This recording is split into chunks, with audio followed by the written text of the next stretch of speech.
نيو ظاهره والله ميلان كوتي ما نقرون كولي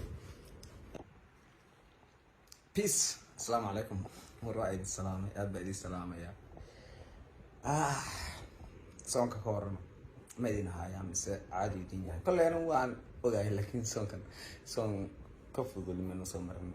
إلهي وانه قبول شيء وانه دبيري وين السلام نيو أبدي السلام يا كل والله سعطان ما أحمد يا صادق تشيلن أنا قاعد أذكر حسنا وحكي جوابنا وحاول متشعلين إنك كهلا أو سوي جوابه لكن إسكو بدأت واحد صعدة يجيب كابو كاسن هنا كورم وحاول كل دي أول مقشين حنت ما راد حول إيزا يوم بعدين شيء يا وهذا يوقف في سنة متأكد يوقف في سنة منك أنا لما تان كيجا آية ولا كيجا صاحب كيجا شاب بوي وحاول وحبا إنه ما دحيله meel u magacayga ku soo qalay ma arkayo iniga garaadxumadina iyo dadka garaadxumadooda iyo dadka waxa weeye fasiraada jecel ee buuq raadinaya dhibka ay wadaan waa iska arkaya laakiin wax kama soo qaadaya anigu waxaas rajultu waa kaay waxaas ma fiirsado laakiin waxaan aad uga xumahay in gabadh walaashay oo Soomaaliyeed oo dumaashiday ah oo akhlaaq leh oo edeb leh oo waxaan ku yiri iyo lagu raadsado hunguri waxaan kala hadlayaa waa niyo daahiro wallahi meelaan kugu tilmaamo garan weyn kowli waxa weeye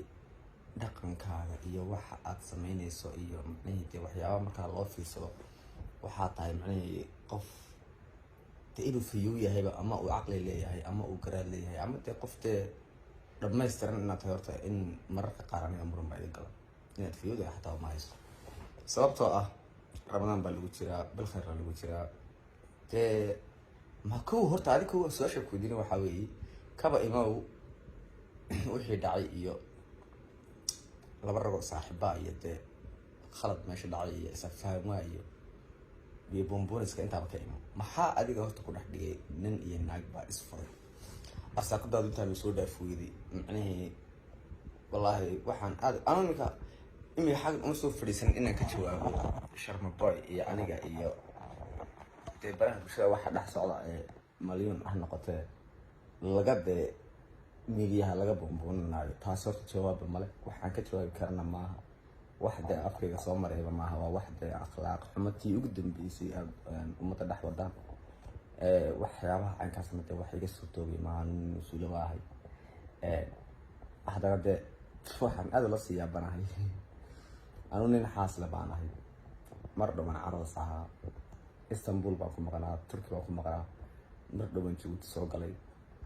xaaladaha macnaheedu jira waad qiimeyn kartaan haddii Ilaahay garaad idin siiyay ama uu aqli idin siiyay aniga gabadheeda waan jecelahay xaaskayga aan jecelahay mar dhow gursidee baan ahay alxamdulillah qof akhlaaq leh oo diin leh oo mid ka soo muuqan oo meel aan ku jirin oo edeb leh oo family wacan ka soo jeeda oo mid waxa aan daneynin oo buuqeedu yar yahay ayaan qaba alxamdulillah ilaahay siinaa ugu magacinahay balse laakiin waxaan aad la yaabay dadka meel ay ii soo maraan la'aa macnaheedu horta kow waxaad ogaataan Sharma Boy ani meel oo magacayga ku soo halqaad ma jirto meel oo aniga si rasmiyan ah oo ku idhi maslax baa wax igu sameeyay ama maslax mideeye meel uu ku taabtay ereyga macnihi magacayga ma jirto haddii ay jiri lahayd bay waajib ugu noqon lahayd haddii ay wax jiraan iyo haddii aanan waxba jirinba inaan ka soo jawaabo laakiin se arrinkaas wax aan ka soo jawaabi karna maaha wax meesha yaalana maaha wax garna u baahanba maaha afkayga ma soo mari karo mid kale idin sheegaya warbar laba mar ugu jira naga xishooda annaga bilis naga raadinaysaa annaga hadda soo khaldamna ma nihin dadka biliska laga raadinayay ma nihin dad la isku dari karo ma nihin dad wax yaaweer oo waxba ahayn isku mari kara hadda idin sheegaya sharmaatan oo saaxiibkay oo walaalkay waa mataankayga waxyaabo badan oo qorshaysanay waxyaabo badan oo noo qorshaysan yihiin wax horumar badan oo wada garna rajeynayna waxaanu kala maqnaa imika hadda intaa shareec asal kugu jiray xaaskayga ku maqnaa turki joogay unbaan kala maqnayn haddana waan soo noqday waxaa weeye xumaantiina iyo aflagaadadiina iyo waxaan ku walaalahayo naga qalay waa ramadaan anagu ma niyadkii arsaaqada laga raadsanayay 24 hours weli ay soo fadhiisanayay waxaad rabtin inay ka jawaabo ma nihin fiideogaasna ha igu dambeeyo dee wax dambana idinka maqal wasalaamu calaykum waraxmatullahi wabarakaatu war ramadaan kadib maadin ramadaan kale inaad buuqin